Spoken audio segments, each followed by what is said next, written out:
यो बिहान तपाईँको नाउँलाई धन्यको भन्न, तपाईँको नाउँलाई उचाल्न, महिमा प्रशंसा दिनको लागि अनि वचन सुन्नको लागि हामी भेला भएका छौँ। प्रभु तपाईँले सबैलाई प्रभु तपाईँले यो बिहान आशिषले भरिदिनुहोस् भनेर हामी प्रार्थना गर्दछौँ। प्रभु तपाईँ स्वर्ग अनि पृथ्वीका मालिक तपाईँ नै हुनुहुन्छ। हरेक मानिस जातिलाई वास्ता गर्ने परमेश्वर तपाईँ हुनुहुन्छ। प्रेम गर्नुहुने परमेश्वर तपाईँ नै हुनुहुन्छ र हरेक मानिस जातिले गरेका पापहरूलाई क्षमा गरिदिनु हुने येशू तपाईँ नै हुनुहुन्छ। तपाईँ त्यसै क्रुसमा मर्नु भएन प्रभु, हामी मानव जातिले गरेका पापहरूलाई बोकी तपाईँ क्रुसमा लगी त्यसलाई खत्तम गर्नुभयो र हामी मानिस जातिलाई तपाईँले स्वतन्त्र गराउनु भयो। आज हामीले तपाईँको नाउँमा उद्धार पाएका छौँ, तपाईँको नाउँमा हामीले मुक्ति पाएका छौँ। प्रभु तपाईँलाई धन्यवाद, प्रभु तपाईँलाई धन्यवाद। अनि स्वर्ग अनि पृथ्वीका मालिक तपाईँ नै हुनुहुन्छ। प्रभु तपाईँलाई धन्यवाद। हालेलुया। ओ राबा सन्दो राबाला रबेन्दो कि राबाला राबा सन्दो राबाला राबा यान्दो राबाला राबा सन्दो राबाला रबेन्दो कि राबाला राबा सन्दो राबाला रबेन्दो कि राबाला राबा सन्दो राबाला राबा। आज हामीले गाउने भजन कोरस अनि स्तुति प्रशंसालाई तपाईँको चरणमा हामी राख्दछौँ। अनि प्रभु आदरणीय गुरुबाले जुन वचनहरू लिएर आउँदै हुनुहुन्छ, उहाँको शिर पाउलाई स्वर गलालाई पवित्र आत्मा परमेश्वर तपाईँको चरणमा हामी राख्दछौँ। तपाईँले नै पूर्ण रूपमा आफ्नो दासलाई तपाईँले अभिषेक गरिदिनुहोस्, पवित्र आत्मा परमेश्वरले भरिदिनुहोस् र उहाँको ओर जिब्रोमा भएर तपाईँ आफै बोल्नुहोस् भनेर हामी प्रार्थना गर्दछौँ। प्रभु तपाईँलाई धन्यवाद। आज हामी क्वायर झुन्डालाई पनि प्रभु तपाईँको चरणमा हामी राख्दछौँ र यो बिहानको फेसबुक लाइभ कार्यक्रममा कुनै पनि अन्धकारको शक्ति, दुष्टको बन्धनहरू सबैलाई येशूको नाउँमा बाँधिकन हामी रद्द गर्दछौँ। पवित्र आत्मा परमेश्वर तपाईँले नै आजको यो लाइभ कार्यक्रमलाई सुरुदेखि अन्तिमसम्म सबै भागमा तपाईँले नै अगुवाई गरिदिनुहोस् भनेर हामी प्रार्थना गर्दछौँ। प्रभु तपाईँलाई धन्यवाद, धन्यवाद, धन्यवाद, धन्यवाद। सुरु अन्त तपाईँले नै लिइदिनुहोस् भन्दै सबै बिन्ती प्रार्थना तपाईँको चरणमा राख्दै आशिष माग्दछौँ येशू प्रभुको नाउँमा। आमेन।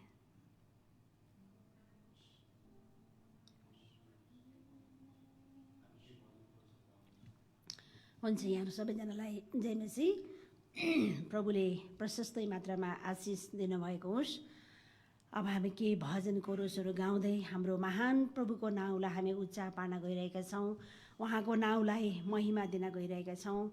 र अब हामी केही भजन कोरसहरू गाउँदै हाम्रो येशूको नाउँलाई हामी उचाल्नेछौँ। आमेन।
Pavitra Adose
भजनले भन्दै थियो पवित्र आत्मा हामी स्वागत गर्दछौँ।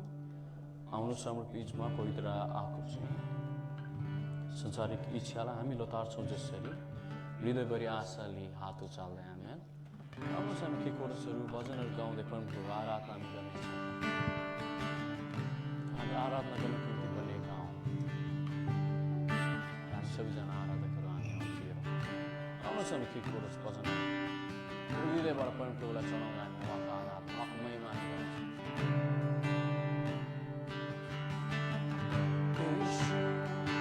हामी उचाल्छौँ राजाको घोषणा गर्दछौँ।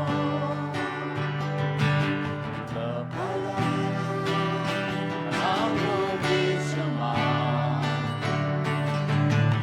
प्रशंसा उचाल्छौँ। हाम्रो स्तुति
हामी फेर्छौँ यीशु मात्रै कहिले फेर्दैन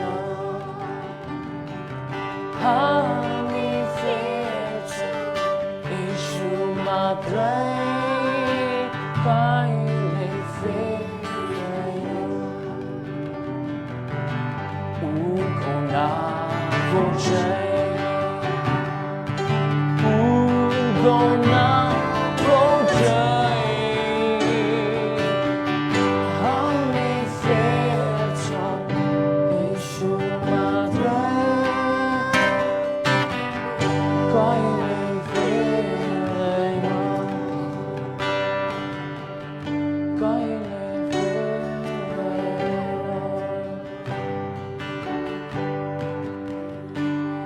तपाईँ मेरो परमेश्वर सधैँ राज्य गर्नुहुन्छ तपाईँ मेरो परमेश्वर सधैँ राज्य गर्नुहुन्छ शैतानको सीको चाहिँ तपाईँको चाहिँ गएको छ शैतानको सीको चाहिँ तपाईँको चाहिँ गएको छ मेरो सारा पलले यो घोषणा गर्नेछु मेरो सारा पलले यो घोषणा गर्नेछु मेरो उद्धार जीवित हुनुहुन्छ हाम्रो उद्धार जीवित हुनुहुन्छ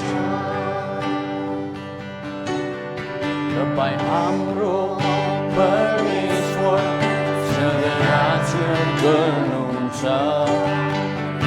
हाम्रो परमेश्वर सधैँ राज्य गर्नुहुन्छ शैतानको शिरको चाहिँ तपाईँको चाहिँ रहेको छ शैतानको शिरको चाहिँ तपाईँको चाहिँ रहेको छ मेरो सारा पलले यो घोषणा गर्नेछु मेरो सारा पलले यो घोषणा गर्नेछु मेरो उद्धार जीवित हुनुहुन्छ हाम्रो उद्धार जीवित हुनुहुन्छ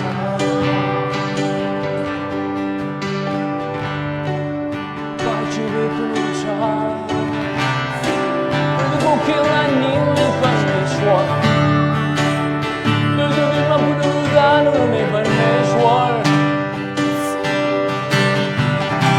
Baikku naamku आराधना Baikku naamku jadikan Baikku naamku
महिमा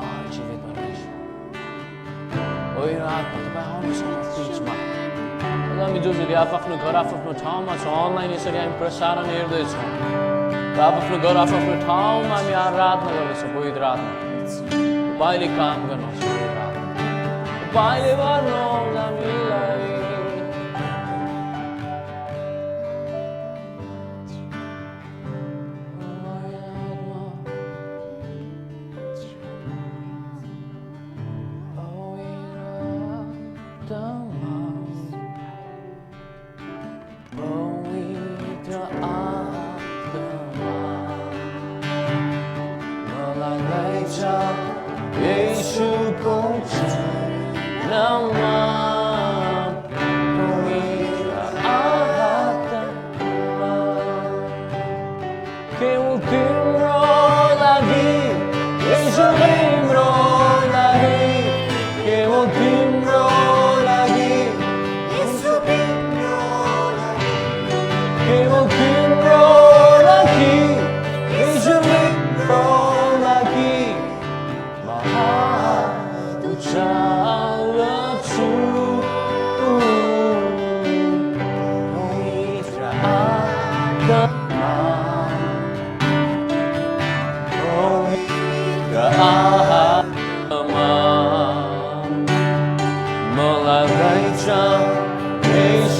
गर्नुहोस् हामीलाई पर्नुहोस् आफ्नो छोरालाई जसरी गुरुबारले वचन लिएर आउँदैनस् गुरुबालाई पवित्र आत्मा तपाईँले पर्नुहोस् यहाँ भएको टेक्निकल चिज इन्टरनेटदेखि लिएर हरेक थोक पनि प्रभु सिनहरूको चिजहरूलाई पनि तपाईँको आत्मा नियन्त्रण गर्नुहोस् जतिजनाले पनि प्रभु लाइभ अहिले हेर्दै हुनुहुन्छ त्यसपछि पनि पछि हेर्नुहुनेछ पवित्र आत्मा मैले प्रत्येकलाई पर्नुहोस् प्रभु। आज उहाँहरूलाई कस प्रकारको वचन खाँचो छ, कस प्रकारको भोक आत्मामा भोका हुनुभएको छ, मैले तृप्ति गराउनुहोस्। पवित्र आत्मा तपाईँलाई धन्यवाद छ। यो समय तपाईँको आत्मा यीशु ख्रीष्टको नाम म्यान हुन्छ। तपाईँहरू सबैजनालाई चाहिँ मसी हाम्रो एयरपोर्ट चर्चको अनलाइन कार्यक्रममा हामी तपाईँहरूलाई स्वागत भन्दछौँ। र अब वचनको समय भएको छ, गुरुबाले वचन लिएर आउँदिनुहुन्छ, हामी उहाँलाई स्वागत गर्नेछौँ।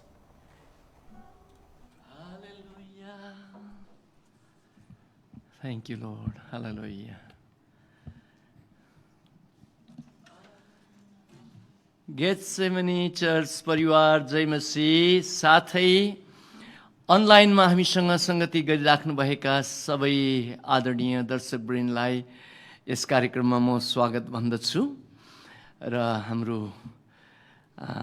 पास्टर अभिषेक बाबु लगायत कोयर झुन्डलाई धन्यवाद भन्दछु।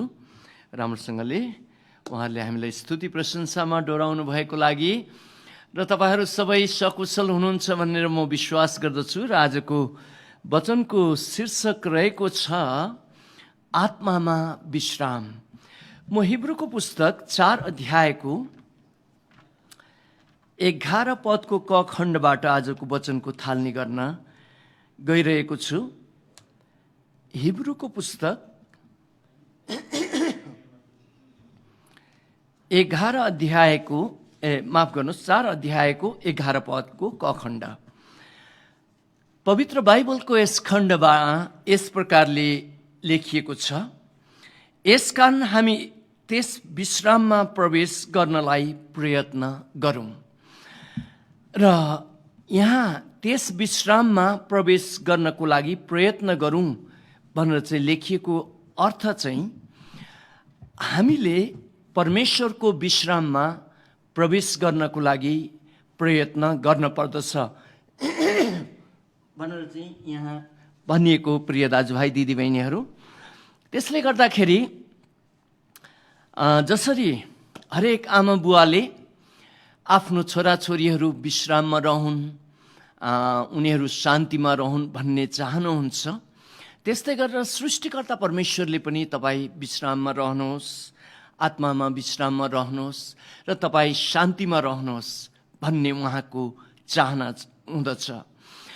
र हामीले उत्पत्तिको पुस्तकलाई विचार गऱ्यौँ भने जब सृष्टिकर्ता परमेश्वरले पहिलो मानिस आदमको सृष्टि गर्नुभयो, उहाँले त्यस समयमा 6औं दिनमा आदमलाई बनाउनु भएपछि 7औं दिनमा उहाँले विश्राममा राख्नुभयो। त्यसपछि 8औं दिनदेखि मात्र उहाँले अदनको बगैँचाको गोडमेलमा पठाउनु भयो। र परमेश्वरको गराइ चाहिँ विश्रामबाट सुरु हुँदछ। हाम्रो गराइ चाहिँ काम गर्दा गर्दा गर्ने, त्यस पछाडि मात्र विश्राम गर्ने भन्ने जस्तो हाम्रो त्यो सोच छ भने परमेश्वरको गराइ चाहिँ हामीले ठ्याक्कै उल्टो देख्दछौँ। उहाँको कामहरू, उहाँको सबै कुराहरू चाहिँ विश्रामबाट सुरु हुँदछ। म उत्पत्तिको पुस्तक 2 अध्यायको 2 पद पनि पढिदिँदछु। र यहाँ आदमको सुरुवात, उहाँको कामको सुरुवात चाहिँ विश्रामबाट गर्नुभएको हामी देख्दछौँ। उत्पत्तिको पुस्तक 2 अध्यायको 2 पद, आफूले गर्नुभएका काम 6औं दिनमा परमेश्वरले सिद्ध्याउनु भयो र 7औं दिनमा आफूले गर्नुभएका सबै कामबाट उहाँले विश्राम लिनुभयो। प्रिय दाजुभाइ दिदीबहिनीहरू, यहाँ आदमको कामको सुरुवात चाहिँ विश्रामबाट भएको हामी देख्दछौँ। र परमेश्वरले हामीलाई काम गर्दै गर्दाखेरि पनि आत्मामा चाहिँ ढुक्क विश्राममा रहन पर्छ भनेर चाहिँ यस खण्डमा खासमा भन्नुभएको। विश्राम भन्नको अर्थ हामीले कामै गर्न छोडेर जहिले विश्राममा बसिराख्ने भन्ने कुराहरू होइन, तर आत्माभित्र चाहिँ ढुक्क विश्राममा बसेर अनि काम, अनि त्यो आनन्दसँगले चाहिँ भित्र खुसी भएको मानिसले राम्रो काम गर्न सक्छ भने जस्तो नै प्रभुमा ढुक्क विश्राममा बसेर त्यसपछि चाहिँ बाँकी जीवन चलाउने भनेर चाहिँ बाइबलले यो सिकाएको कुराहरू हो। र उहाँमा हामीले पूर्ण विश्राममा प्रवेश गर्नको लागि के गर्न पर्दछ त भन्ने कुराहरू सम्बन्धी चाहिँ हामी बाइबलको उत्पत्तिको पुस्तकदेखि प्रकाशको पुस्तकसम्मलाई नै अध्ययन गर्दाखेरि उहाँमा हामीले भरोसा लिएको हुनुपर्दछ। भरोसा पनि पूर्ण भरोसा। यो पूर्ण भरोसाको उदाहरण चाहिँ एउटा आमा यानि बुवाले चाहिँ कान्ला मासतिर आफ्नो सानो बच्चालाई चाहिँ उभ्याउनु भएछ र कान्ला मुनि गएर चाहिँ बाबु हामफाल भनेर चाहिँ भन्नु हुँदाखेरि त्यो छोराले चाहिँ एकदम खुसी साथ हाँस्दै खितिति हाँस्दै उसको आमा यानि बुवाको अँगालोमा विश्वास गरेर चाहिँ भरोसा गरेर चाहिँ हाम फाल्दछ, हावामा डाइभ गर्दछ। त्यस प्रकारको जो भरोसा चाहिँ हामीले प्रभुमा राख्न पर्दछ र त्यही अर्थमा प्रभुले भन्नुभयो एकपटक, तिमीहरू बालकहरू जस्तो भएन भने स्वर्गको राज्यमा पस्न सक्ने छैनौ। र प्रिय दाजुभाइ दिदीबहिनीहरू, प्रभुमा हामी यस प्रकारको पूर्ण भरोसामा प्रवेश गरिएको खण्डमा, विश्वासमा प्रवेश गरिएको खण्डमा हामी आत्मामा विश्राममा हामी रहन सक्दछौँ। र म सानो हुँदाखेरि मेरो सानो फुच्चे साथी थियो, मभन्दा पनि अझै सानो थियो, तर उसको पूर्ण भरोसा चाहिँ आफ्नो बुवामा भएको देखिँदथ्यो। उसलाई जब जब हामी हेप्थ्यौँ उसले बाउलाई भनिदिन्छु भनेर चाहिँ उसले भनिहाल्दथ्यो। उसलाई जब जब कसैले केही ऊहरू समस्याहरू दिँदथ्यो घरतिर फर्केर बाउ भनेर ऊ कराइहाल्दथ्यो र उसको हर मुखको शब्दहरू चाहिँ बाउ थियो, किनकि उसले आफ्नो बुवामाथि त्यत्रो भरोसा राखेको थियो र उसको भरोसाभित्र ऊ निश्चय नै ढुक्क विश्राममा बसेको थियो होला निश्चय नै। र त्यो जो समस्या आउँदथ्यो त्यो त एकछिन पालक पिलिक आएको जस्तो मात्र उसले मान्दथ्यो, उसलाई समस्या जस्तै लाग्दैन थियो होला। र उसले जहिले पनि मेरो चाहिँ बुवा हुनुहुन्छ, मैले आपत्ति विपत्ति मान्नुपर्ने आवश्यक छैन भन्ने प्रकारले उसले आफ्नो जिन्दगी चलाएको, अर्थात् एउटा फुच्चे बच्चाले नै त्यस प्रकारले त्यो सिद्धान्त लिएको मैले देख्दथेँ। र प्रिय दाजुभाइ दिदीबहिनीहरू, त्यस्तै गरेर परमेश्वरको बालक बालिकाहरू पनि यस्तै हुनुपर्छ भनेर चाहिँ बाइबलले स्पष्ट बताएको छ।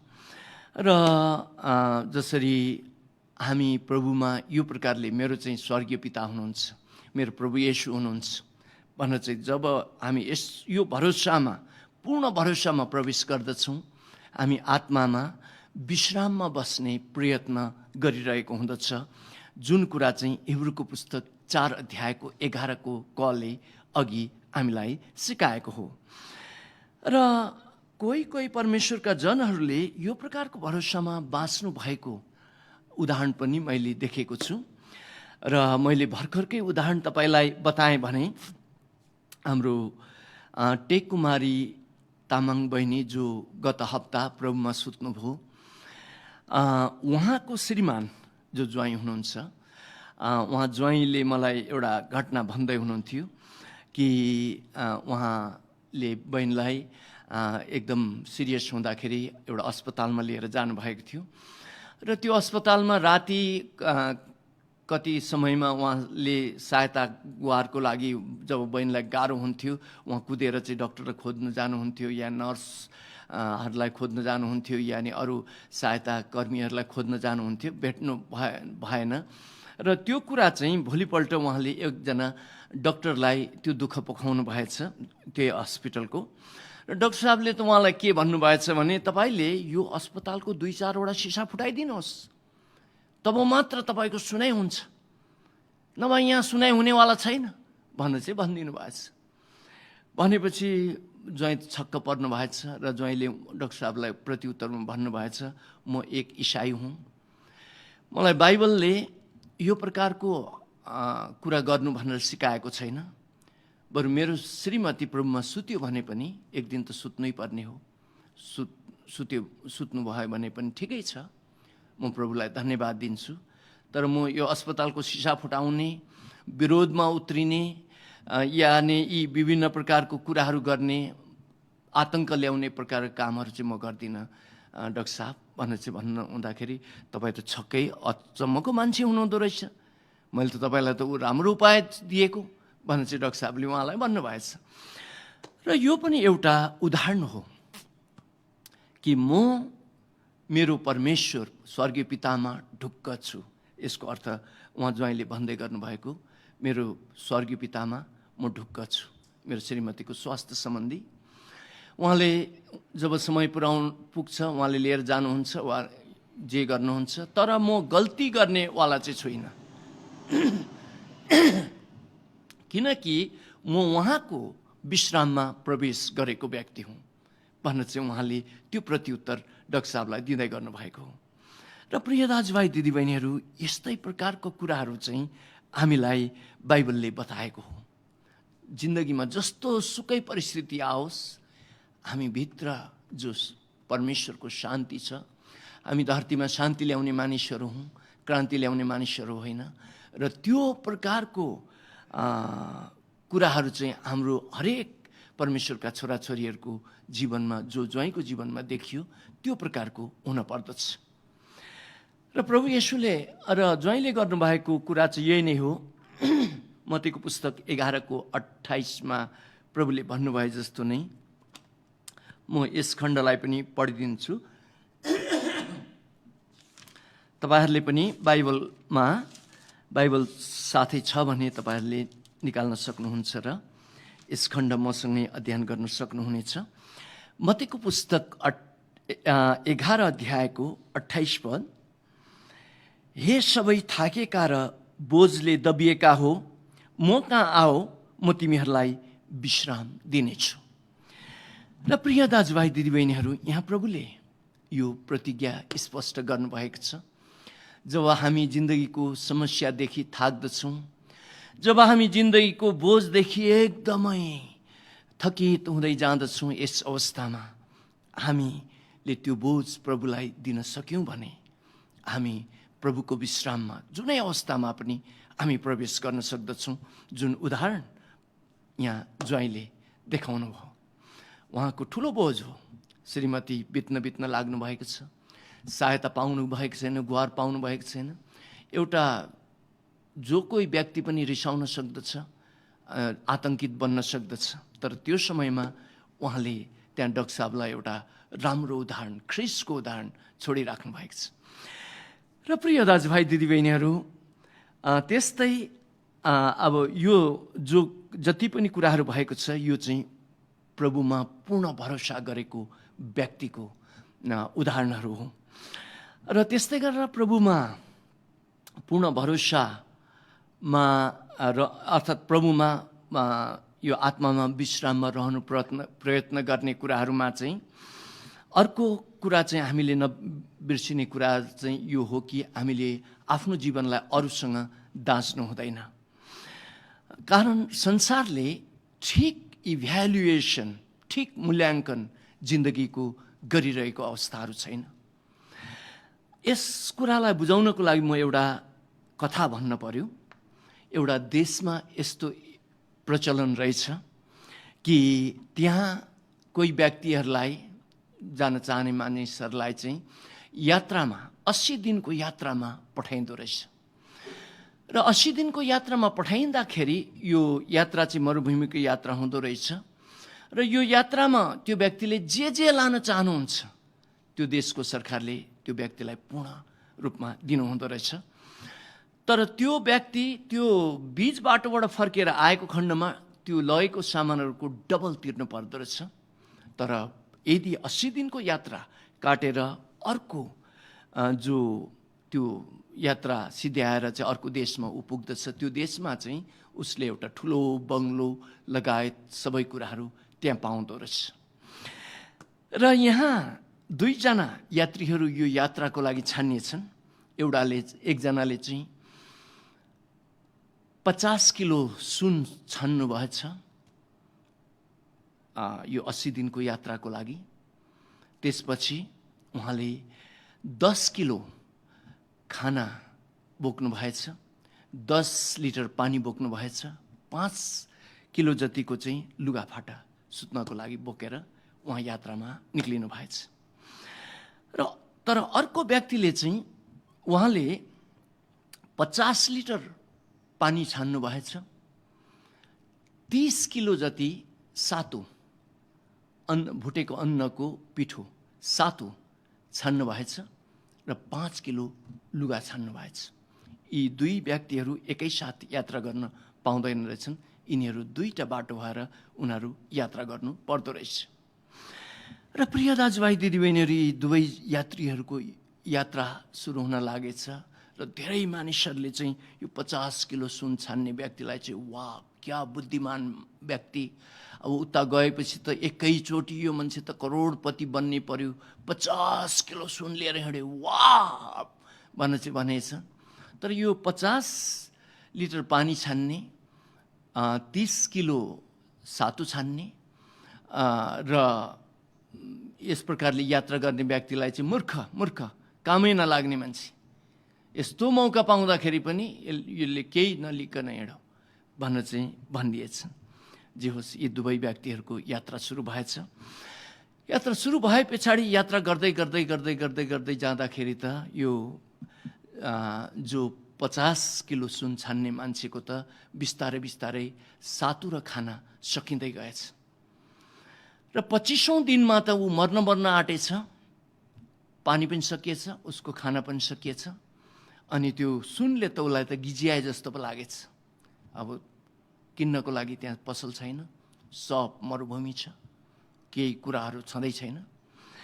अनि त्यसो गर्दा गर्दा त्यो 50 किलो सुनको बोझलाई तान्दै लथालिङ्ग जिन्दगी लिएर अगाडि बढ्दै त्यसो गर्दा गर्दै करिब 28औं दिनतिर त त्यो व्यक्ति मरेछ।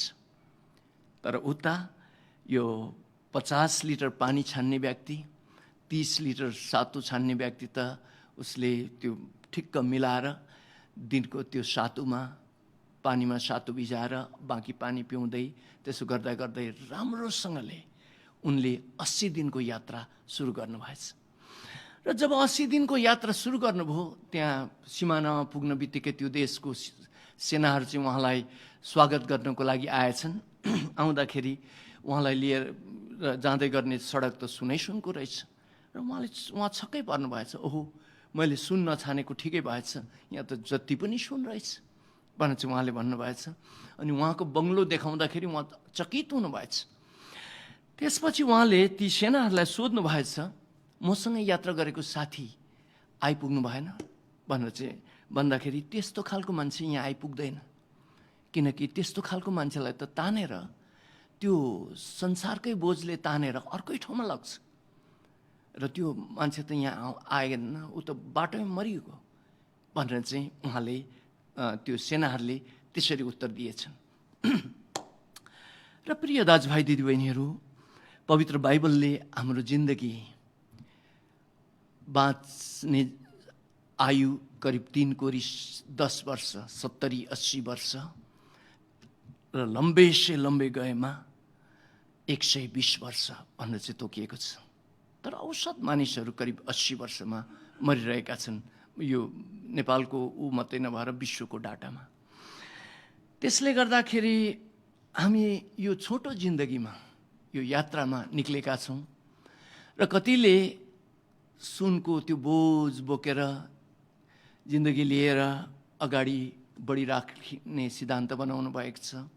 कतिले नामको बोझ लिएर त्यो अगाडि बढ्ने जिन्दगीको सिद्धान्त बनाउनु भएको छ र बेग्ला बेग्लै ती प्रकारको सिद्धान्तहरू बनाउनु भएको छ। तर यो यात्राको अन्तमा ती कुनै पनि कुराहरूले काम दिँदैन प्रिय दाजुभाइ दिदीबहिनीहरू।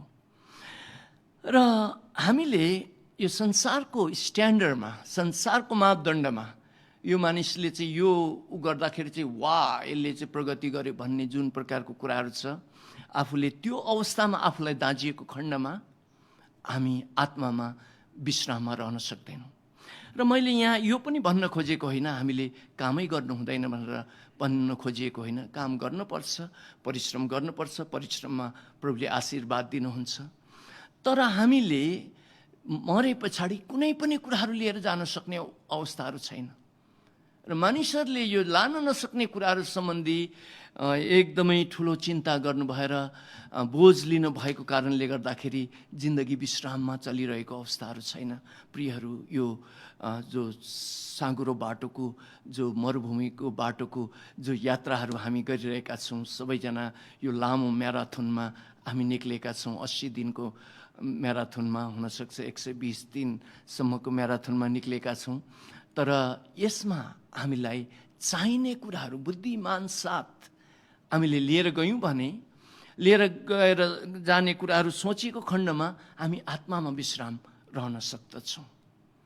तर हामी संसारको स्ट्यान्डर्डमा, मसँगै पढेको साथीले त यो गर्यो, मसँगैको साथीहरूले त यसो गर्यो भन्ने प्रकारले आफ्नो जिन्दगी अरूहरूसँग दाँच्न थालिएको खण्डमा चाहिँ फेरि दुष्ट आत्माले हामीलाई आत्मामा विश्राममा रहन दिँदैन। र अर्को खण्डमा आत्मामा विश्राममा रहनको लागि शान्ति, तपाईँको शान्ति केले चोर्छ त्यसलाई तपाईँले चिन्न पर्दछ, शान्ति चोरलाई चिन्न पर्दछ। र प्रिय दाजुभाइ दिदीबहिनीहरू, तपाईँ दिनमा 4 घन्टा मोबाइल खेलाउनु भयो, 4 घन्टा टेलिभिजन हेर्नुभयो, यानि 4 घन्टा भिडियो गेम खेल्नुभयो, यानि 4 घन्टा अन्य संसारिक कुराहरू गरेर चाहिँ बिताउनु भयो, आफ्नो व्यवसाय बाहेक त्यो गर्नुभयो आफूले छानेर गरिएको कुराहरूमा। तर बाइबल अध्ययन चाहिँ तपाईँले 40 मिनट पनि पढ्न सक्नु भएन, 20 मिनट पनि पढ्नु भएको छैन भने तपाईँले यो वचन अहिले सुन्नु भएर पनि तपाईँ विश्राममा प्रवेश गर्नको लागि कोसिस गर्नुभयो भने त्यो सिर्फ एउटा रहर मात्रै हुँदैछ। तपाईँले विश्राम आफूले आफूलाई राख्नको लागि शान्ति चोर तपाईँले चिन्न पर्दछ। तपाईँको शान्ति तपाईँले ल्याउनको लागि तपाईँले के आफूभित्र हालिराख्नु भएको छ। यो तपाईँको शरीर, तपाईँको इन्द्रिय चाहिँ यो एउटा मेसिन जस्तो हो। र यो मेसिनलाई जस्तो जस्तो तपाईँले एकदमै हिफाजत गरेर तेलहरू लाउनु पर्नेमा तेल लगाएर, मोबिल दिनुपर्नेमा मोबिल दिएर त्यो प्रकारले लिएर जानुभएको खण्डमा त्यो मेसिन टिक्दछ। तर एकदम त्यो मेसिनलाई तपाईँले रगडेर चलाउने विचार गर्नुभयो, तर तपाईँले त्योबाट काम लिन चाहनुभयो भने यो शरीर, तपाईँको शरीर चाहिँ मेसिन हो, यसले काम नगर्न पनि सक्दछ, तपाईँ धोकामा पर्न सक्नुहुनेछ। त्यसले गर्दाखेरि तपाईँको लाई विश्राममा प्रवेश गर्न नदिने तत्त्वहरू, ती स्रोतहरू के हुन् तपाईँले जिन्दगीको चिन्न पर्दछ। जब तपाईँले दैनिक तपाईँको बाइबल अध्ययन टप्प छ, प्रार्थनाको जीवन टप्प छ र प्रभुसँगको जो हिँडाइ एकदमै राम्रो छ भने तपाईँ आत्मामा प्रवेश गर्नको लागि प्रचुर मात्रामा तपाईँले तेल, पेट्रोल त्यो इन्जिनभित्र हालिसक्नु भयो। अब तपाईँले सुर्ताउनु पर्ने अवस्थाहरू हुँदैन। तर तपाईँले एउटा काम गर्नु भएर अर्को फलहरू लिन कोसिसहरू गरिराख्नु भएको छ भने यो पनि सम्भव हुँदैन भनेर बाइबलले स्पष्ट गर्दछ। साथै तपाईँ एकदमै अशान्ति ल्याउने साथी मित्रहरूसँग सङ्गत गर्नुहुन्छ अनि फेरि तपाईँ त्यो शान्तिमा प्रवेश गर्न चाहनुहुन्छ भने त्यो पनि सम्भव छैन। एकदम झगडाको कुरा गर्ने, एकदमै झगडालु प्रकारको व्यक्तिहरूसँग तपाईँले खालि साथीत्व गरेर हिँड्नु भएको छ अनि फेरि तपाईँ चाहिँ शान्तिमा बस्नु चाहनुहुन्छ भने यो पनि सम्भव हुँदैन। तपाईँ शान्तिमा बस्नुको लागि तपाईँले शान्तिप्रिय साथीहरू तपाईँले छानेको हुन पर्दछ। प्रिय दाजुभाइ दिदीबहिनीहरू, जसले तपाईँलाई प्रार्थनाको जीवनमा, सङ्गतिको जीवनमा, प्रभुमा अगाडि बढ्ने जीवनमा ती कुराहरूमा तपाईँलाई इन्करेज गर्दछ, प्रेरणा दिनुहुँदछ, वातावरण बनाउनु हुँदछ। त्यो प्रकारको तपाईँले साथी मित्रहरू छान्नु पर्दछ। त्यस्तै गरेर कति गलत विचार भएका मानिसहरू, उहाँहरू राम्रो हुनुहुन्छ तर नजानेर गलत विचारमा हुनुहुन्छ, त्यो प्रकारको व्यक्तिहरूले पनि तपाईँलाई अशान्तिमा ल्याउन सक्दछ। जस्तो उदाहरणको लागि एकजना विश्वासीले मलाई भन्दै हुनुहुन्थ्यो कि उहाँको साथीको परिवारको एकजना सदस्य एकदम नराम्रोसँगले बिरामी हुनुभयो भनेर चाहिँ फोन गर्नुभएछ र एकदम अत्तालिएर फोन गरेर चाहिँ तपाईँ तुरुन्तै फलानु अस्पतालमा आइहालिदिनुहोस् भनेर चाहिँ भन्नुभएछ। उहाँ सब कुराहरू छोड्नु भएर त्यो अस्पतालमा पुग्नु भएछ। पुग्दाखेरि त त्यहाँ सबै रहेछन्, तर अघि फोन गर्ने उहाँको साथी चाहिँ हुनुहुन्न रहेछ। अनि खै त उहाँ कहाँ जानुभयो भनेर सोद्धाखेरि त उहाँ त आफ्नो काममा जानुभयो भनेर चाहिँ भन्नुभएछ। र कतिजना यस्तो गलत विचार भएका मानिसहरू छन् जसले आफ्नो समस्या अर्काको टाउकोमा थोपरिदिएर आफू चाहिँ मस्तसँगले सुत्ने खालको मानिसहरूको आदतहरू हुँदछ। र त्यस्तो प्रकारको साथी मित्रहरूसँग पनि हामीले साथी मित्र बनाउनु हुँदैन प्रिय दाजुभाइ दिदीबहिनीहरू। कारण हरेक परिवारलाई परमेश्वरले सहायताको लागि परिवार नै धरतीमा तयार गरेर राख्नु भएको छ। उदाहरणको लागि केही समय अगाडि गुरामा र मेरो ठुलो छोरा अभिषेक बाबु उहाँहरू दुवैजना बिरामी हुनुभयो। बिरामी हुनुभएको समयमा त्यो मेरो कर्तव्यको कुरा भयो, कारण मेरो परिवारभित्र पर्यो। त्यसले गर्दाखेरि मैले एकदम तुफान फोन गरेर अर्कालाई हाई कठै मलाई सहायता चाहियो यता र उता भनेर मैले कसैलाई पनि बुझ्दिनँ। मैले मेरो समस्या समाधानको लागि म आफैले नै प्रयासहरू गरेँ र कसैलाई कतिजना मेरो आफन्तहरूलाई त मैले थाहा पनि दिइनँ। र यो प्रकारले तर विश्वासी जनहरूलाई चाहिँ प्रार्थनाको लागि मैले भने, तर मैले त्यसरी जो शारीरिक सहायताहरू आदि इत्यादिमा केही पनि आह्वानहरू मैले गरिनँ, किनकि मलाई थाहा छ मेरो कर्तव्य हो। मेरो परिवारको सदस्य बिरामी हुनुभयो, मैले चाहिँ अब कुनै हालतमा पनि उहाँहरूलाई बिरामी अवस्थामा सहायता पुर्याउनु पर्छ। र प्रिय दाजुभाइ दिदीबहिनीहरू, यस्तै प्रकारले हरेक परिवार धरतीमा परमेश्वरले राख्नु भएको छ। त्यसले गर्दाखेरि कोही व्यक्तिले तपाईँले सहायता गर्नु भएन र कोही व्यक्ति एकदमै त्यो परिवारमा आपत्ति पर्न गइरहेको छ भन्ने प्रकारको तपाईँलाई भान कसैले बनाउँछ भने पनि त्यो सही होइन। त्यो परिवारको सदस्यले त्यो परिवारलाई सहायता पुर्याउनै पर्छ, पुर्याउने कर्तव्य हो। कसैले गलत धारणा पनि लिनुभएको हुँदो रहेछ। एकजना दिदी भएकोमा हामी भिजिटमा गएका थियौँ र उहाँ दिदीको आफन्तहरूले हामीलाई भनिरहेको थिए कि हेर्नुहोस् गुरुबा, यहाँ आमाले त मेरो त चर्च छ, तिमीहरूले मलाई बिरामीमा सहायता गर्नु पर्दैन, तिमीहरूले मलाई केही गर्नु पर्दैन, यहाँ गर्नु पर्दैन, त्यहाँ गर्नु पर्दैन भनेर चाहिँ यसरी उहाँले कराउनुहुन्छ।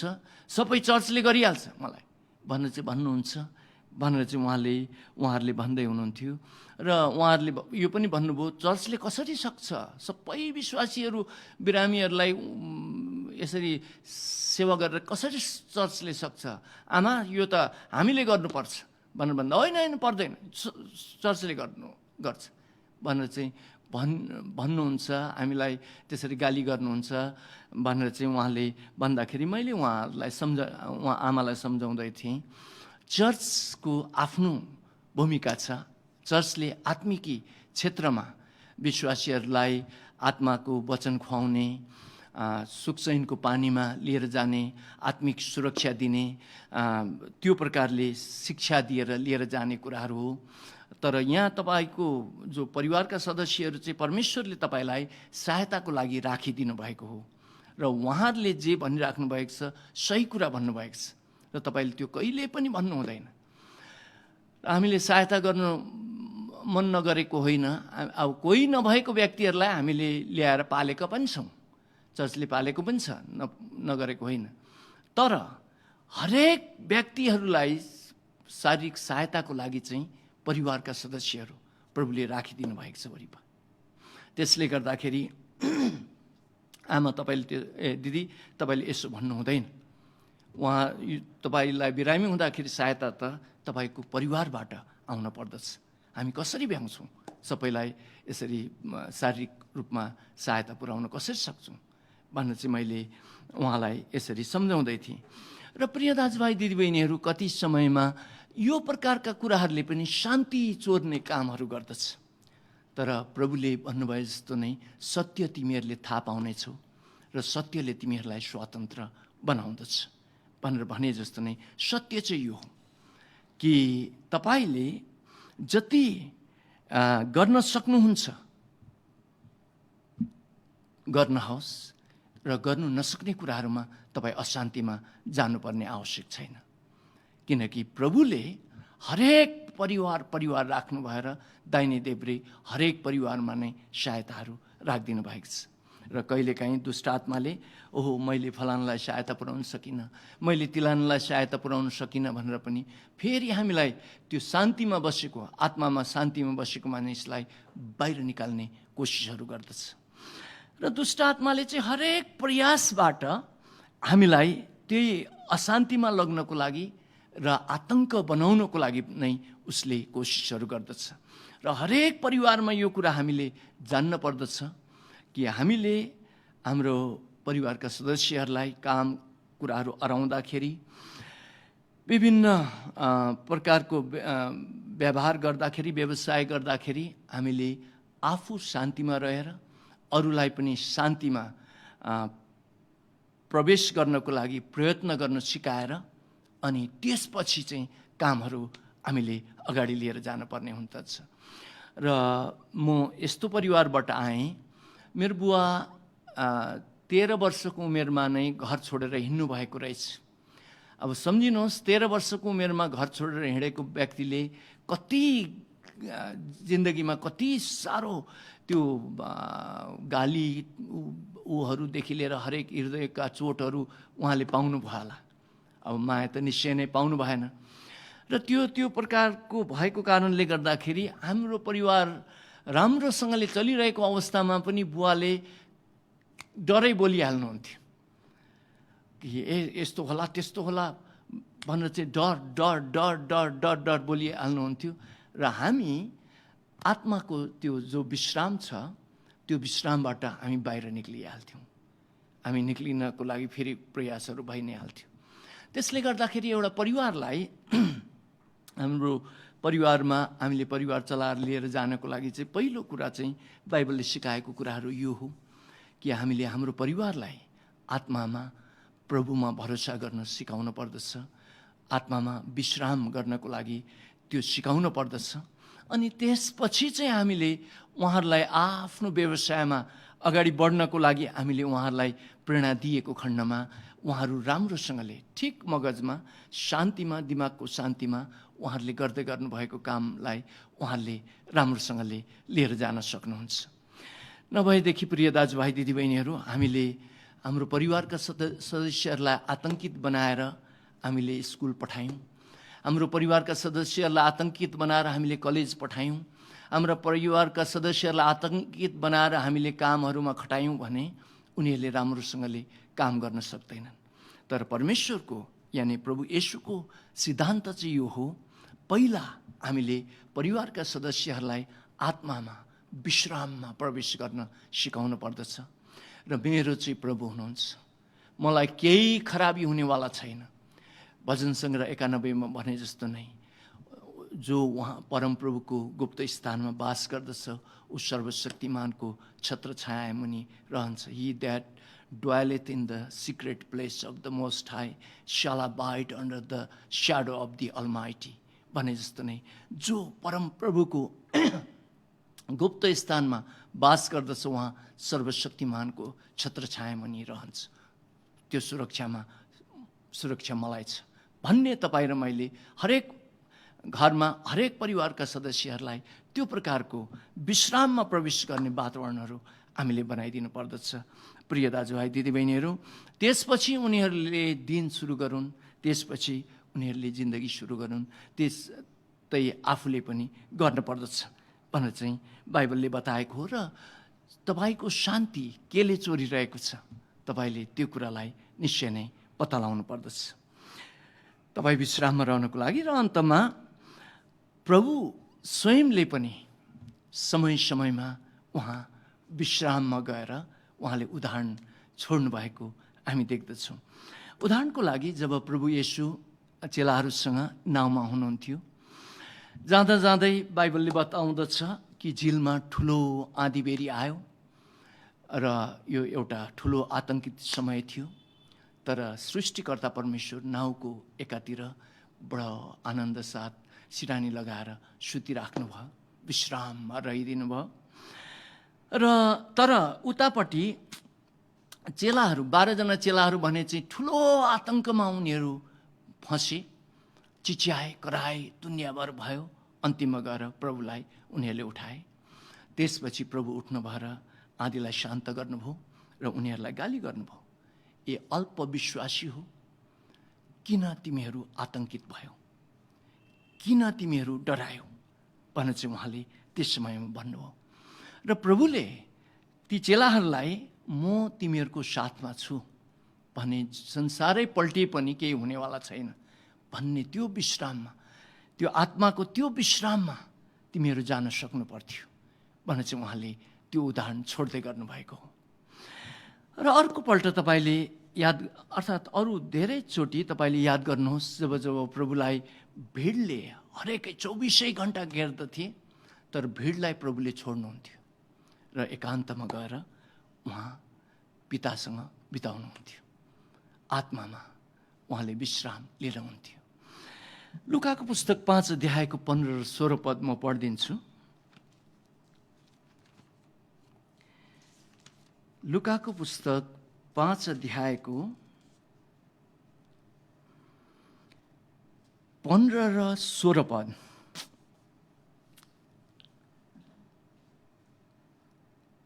मा यस्तो लेखिएको छ, तर उहाँको चर्चा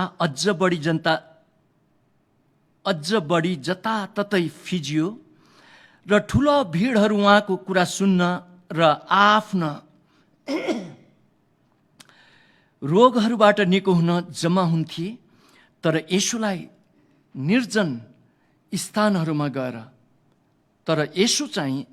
स्थानहरूमा गएर प्रार्थना गर्नुहुन्थ्यो। र प्रिय दाजुभाइ दिदीबहिनीहरू, यहाँ 24 घन्टा भिडले प्रभुलाई छोड्दैन थियो, तर प्रभुले चाहिँ भिडलाई छोड्नुहुन्थ्यो। र यहाँ प्रभुले हामीलाई यो सिकाइराख्नु भएको कुराहरू हो कि हामीले चाहिँ हरेकै समय हामी आतङ्कित हुने, त्यो हल्लामा, त्यो विश्रामबाट बाहिर निक्लिने प्रकारको वातावरणमा हाम्रो जिन्दगी जान सक्दछ। तर हामी चाहिँ त्यो संसारको हल्लाबाट, त्यो आतङ्कित जिन्दगीबाट आत्मामा बाहिर निक्लिएर प्रभुसँग शान्तमा, एकान्तमा स्वर्गीय पितासँग हामीले बिताउन सक्नु पर्दछ। र यही चाहिँ जिन्दगीको एउटा गोप्य कुरा हुँदछ, जितको गोप्य कुरा हुँदछ। प्रिय दाजुभाइ दिदीबहिनीहरू, नभए संसार आजभन्दा भोलि असल हुन गइरहेको छैन। बाइबलले संसार असल हुन गइरहेको छ भनेर बताएको छैन। संसार त आजभन्दा भोलि, भोलिभन्दा पर्सि झन् प्रभुको नजिक हुँदा त झन् दुष्ट हुँदै जाँदछ भनेर चाहिँ बताएको छ। त्यसले गर्दाखेरि तर संसार कस्तो हुँदै जाँदछ भन्ने कुराले तपाईँलाई असर गर्नु हुँदैन। जब तपाईँ प्रभुसँग विश्राममा प्रवेश गर्न सिक्नुहुन्छ, यस अवस्थामा संसारले तपाईँलाई असर गर्न सक्दैन। यो अभ्यासमा तपाईँ जानुभएको खण्डमा ठुलो हल्लाभित्र पनि तपाईँ शान्तिमा रहन सक्नुहुन्छ। यहाँ प्रभुलाई ठुलो भिडले 24 घन्टा घेर्थ्यो, तर प्रभु त्यो भिडबाट बाहिर निक्लेर एकान्तमा पितासँग विश्राममा उहाँ त्यसरी बिताउनुहुन्थ्यो। र यो प्रकारले तपाईँले जीवन, आफ्नो परिवार लिएर जानुभएको खण्डमा आतङ्कभित्र पनि तपाईँ शान्तिमा रहन सक्नुहुन्छ। र बाइबलमा हिब्रूको पुस्तक 4 अध्यायको 4 अध्यायलाई तपाईँले धेरै खण्ड पढ्दै जानुहोस् कि त्यहाँ तपाईँ चाहिँ परमेश्वरको विश्राममा प्रवेश गर्नको लागि प्रयत्न गर्नुहोस् भनेर चाहिँ त्यहाँ बताइएको छ। र परमेश्वरको विश्राममा प्रवेश गर्न प्रयत्न गर्ने कुराहरूमा पहिलो प्राइमेरी एकदम सुरुवातकै कुरा चाहिँ बाइबल अध्ययन हो, प्रार्थना हो र कतै हिँड्दाखेरि पनि प्रभुको विषयमा नै सोचेर हिँडिराख्ने कुराहरू हो। र जब तपाईँ त्यो अभ्यास गर्नुहुन्छ, यो एकदम अशान्त भएर गइरहेको संसारमा पनि तपाईँ चाहिँ शान्तिमा रहन सक्नुहुन्छ। प्रियहरू, यो प्रभुले तपाईँलाई धरतीमा यो एकल यात्रा, यो लामो जिन्दगीको म्याराथनमा जो तपाईँ निक्लिनु भएको छ, र यो यात्रामा तपाईँ शान्तिसँग यात्रा गर्न सक्नुहुन्छ। र यति भन्दै म टेकदाहाल आजको वचनबाट बिदा हुन्छु। तर केही सूचना र प्रार्थना छन्। र सूचनामा हाम्रो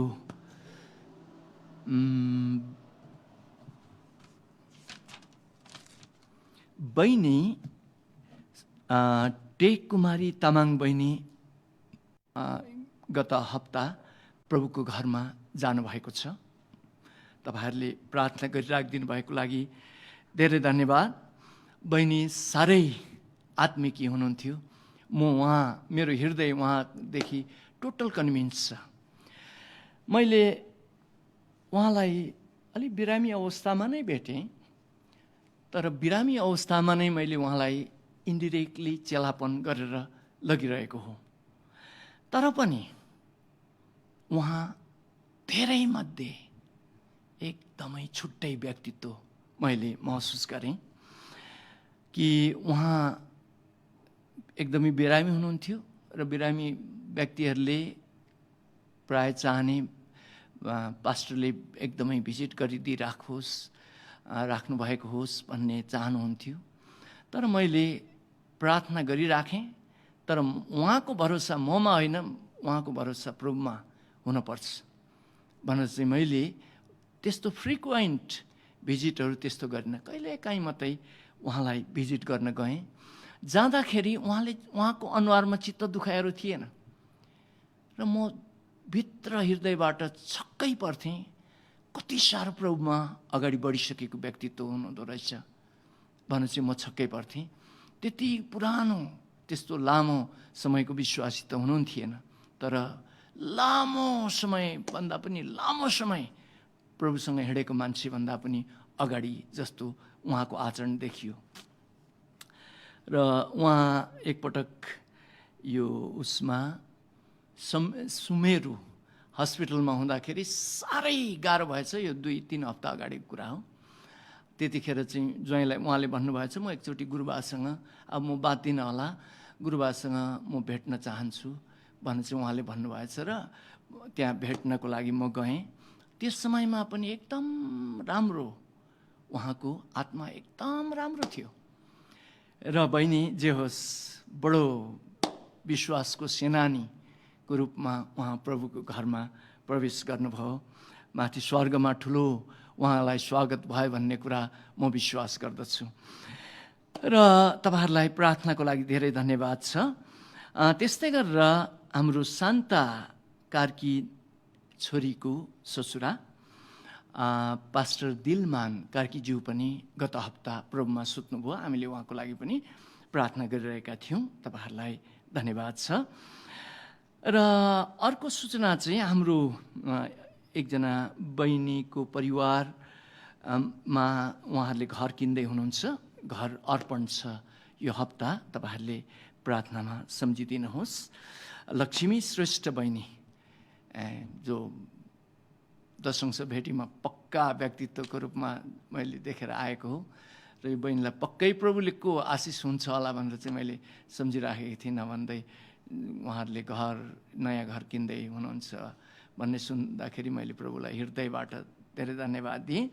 उहाँको आगामी यो आउने हप्तामा घर अर्पण छ, प्रार्थनामा सम्झिदिनुहोस्। बिना गुरुङ बहिनीलाई लगातार प्रार्थनामा तपाईँहरूले उचालिराख्नुहोस्। त्यस्तै गरेर सुदीप श्रेष्ठ बाबु, लक्ष्मी श्रेष्ठ बहिनीको छोरा, उहाँ कोरियामा हुनुहुन्छ। उहाँको सुरक्षाको लागि प्रार्थनाको लागि अनुरोध आएको छ। त्यस्तै गरेर हाम्रो बुहारी, उहाँको नाम मलाई थाहा भएन, सिमसन मगर भाइको श्रीमती, उहाँ बुहारीलाई पनि अलि बिसन्चो छ भन्ने हामीले सुनेका छौँ। त्यसले गर्दाखेरि उहाँलाई पनि प्रार्थनामा सम्झिदिनुहोस्। लालबहादुर राजवंशी भाइ पनि अलिक बिसन्चो हुनुहुन्छ भनेर हामीले मलाई फोन हिजो गर्नुभएको थियो र उहाँको चङ्गाईको लागि पनि प्रार्थनामा सम्झिदिनुहोस्। त्यस्तै गरेर सानो हाम्रो बाल सङ्गतिको थोमस बाबु पनि अलि बिसन्चो छन् भनेर भन्नुभएको छ। हामी प्रार्थनामा उचाल्नेछौँ र आउनुहोस् हामी अब प्रार्थना गर्नेछौँ। हालेलुया। प्रभु, हामी यस घडी टेक कुमारी तामाङ बहिनीको उहाँले छोडेर जानुभएको परिवारको शान्तिको लागि हामी प्रार्थना गर्दछौँ। तपाईँ जीवित परमेश्वर उहाँ ज्वाइँ लगायत सपरिवारको सदस्यहरूमा यो समयमा तपाईँ पवित्र आत्मा परमेश्वरले मन थाम्ने शक्ति दिनुभएको छ। लगातार तपाईँ पवित्र आत्मा परमेश्वरबाट उहाँहरूलाई त्यो शान्ति प्रदान गर्नुहोस् भनिकन हामी प्रार्थना गर्दछौँ। प्रभु, त्यस्तै गरेर शान्ता कार्की नानीको जो ससुरा स्वर्गीय पास्टर दिल मान कार्कीज्यू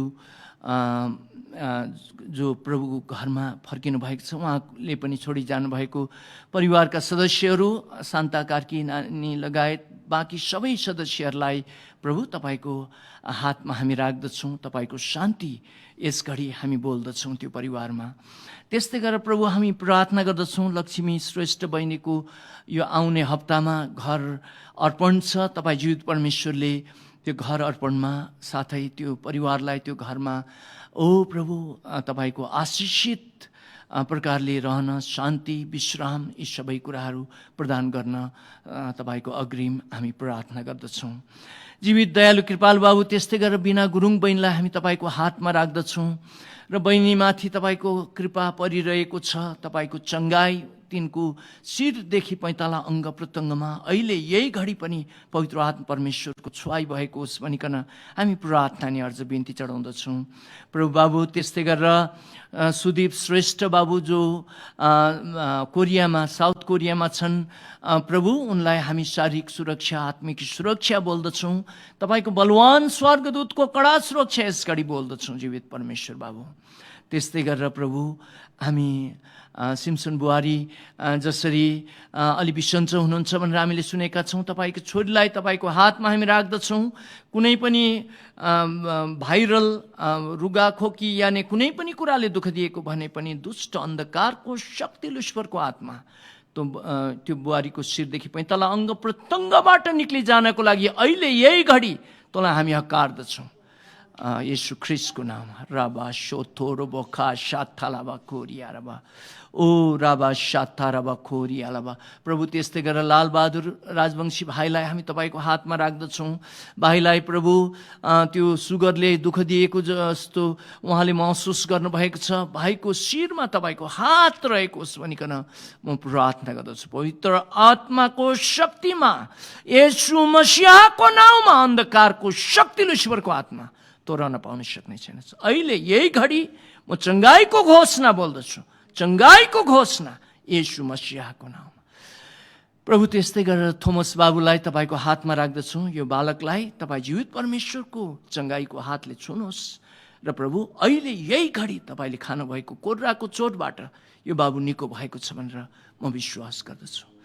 ओ हालेलुया। ओ राखा सोतोरो बिया रबा कारब शानदार रबा।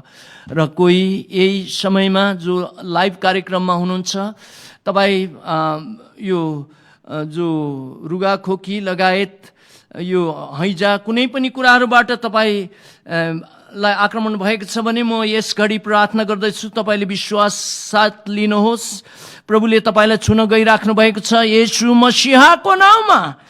प्रभु, जहाँ जहाँ हुनुहुन्छ तपाईँका छोराछोरीहरू, प्रभु यस घडी मण्डली परिवारका सदस्य लगायत प्रभु अनलाइनमा हामीसँग सङ्गति गर्नुहुने तपाईँका छोराछोरीहरूलाई प्रभु येशू मसीहको नाउँमा चङ्गाईको घोषणा बोल्दछु। छुवाई छुटकारा अहिले नै यतिखेर नै येशू मसीहको नाउँमा चङ्गाई छुटकारा म बोल्दछु येशू मसीहको नाउँमा। प्रभु, तपाईँको छुवाई तपाईँका छोराछोरीहरूको शिरदेखि पैताला अङ्ग प्रत्यङ्ग, टाउको दुखाइ, ज्वरोको कुराहरू, रुगा मार्कीहरू, भाइरसका कुराहरू लगायत यी कुनै पनि अन्धकारका शक्ति लुसिफरको आत्मा तैँले परमेश्वरका छोराछोरीहरूलाई दुःख दिन पाउन सक्ने छैनस्। प्रभु, तपाईँले यही घडी तपाईँले आफ्ना छोराछोरीहरूलाई छुन भएको छ भनेर म विश्वास गर्दछु। तपाईँ पवित्र आत्मा परमेश्वरलाई म धन्यवाद दिन्छु। प्रभु यस घडी मण्डली परिवारका सदस्यहरू सबैलाई म तपाईँको आलो रगतको घेराभित्र बलवान स्वर्गदूतको कडा सुरक्षामा म राख्दछु जीवित परमेश्वर बाबु। र जीवित परमेश्वर बाबु, तपाईँका प्रिय छोराछोरीहरू जुन जुन जग्गामा बसिराख्नु भएको छ, तपाईँ जीवित परमेश्वरले आफ्ना छोराछोरीहरूलाई तपाईँको आलो रगतको घेराभित्र बलवान स्वर्गदूतको कडा सुरक्षामा राख्नुहोस् भनिकन म प्रार्थना गर्दछु। साथै अनलाइन कार्यक्रममा हामीसँगै सङ्गति गरिराख्नुभएका तपाईँका छोराछोरीहरू पनि जुन जुन जग्गामा बस्नुभएको छ प्रभु, उहाँहरूलाई तपाईँको सुरक्षाको घेराभित्र म राख्दछु। र मण्डली परिवारका छोराछोरीहरू जो विदेशमा काम गर्न पढ्न जानुभएको छ, उहाँहरूलाई हामी येशू मसीहको नाउँमा, पवित्र आत्माको शक्तिमा, येशू मसीहको नाउँमा सुरक्षा, चङ्गाई, छुटकारा म बोल्दछु प्रभु। साथै मेरो परिवारका सदस्यहरू जो विदेशको भूमिमा हुनुहुन्छ छन्, मेरा छोरा छोरी बुहारी नाति प्रभु, उनीहरूलाई पनि तपाईँको सुरक्षाको घेराभित्र म यस घडी राख्दछु। तपाईँलाई म यस घडी धन्यवाद धन्यवाद धन्यवाद भन्दछु तपाईँको सुरक्षाको लागि प्रभु। र यो सेवालाई तपाईँले सुरुदेखि अन्तसम्म आत्माको अभिषेकमा, आत्माको नियन्त्रणमा चलाउनु भएको लागि तपाईँलाई म धन्यवाद भन्दछु। अब परमेश्वर पिताको प्रेम, पवित्र आत्मा परमेश्वरको मिठो सङ्गति र ख्रीष्ट येशूको अनुग्रह आज अनि सदा सर्वदा गेत्सेमनी एयरपोर्ट चर्च परिवार साथै हामीसँग सङ्गति गरिराख्नुभएका तपाईँका प्रियजनहरूसँग रहिरहेको होस्, येशू प्रभुको नाममा आमेन। आमेन। जय मसीह। र हाम्रो कोयर झुन्ड लगायत बाँकी सबै हाम्रो यहाँ साउन्डबाट, यता कम्प्युटरबाट सहायता पुर्याउने बाबुहरू, नानीहरू सबैलाई पनि म धन्यवाद भन्दछु।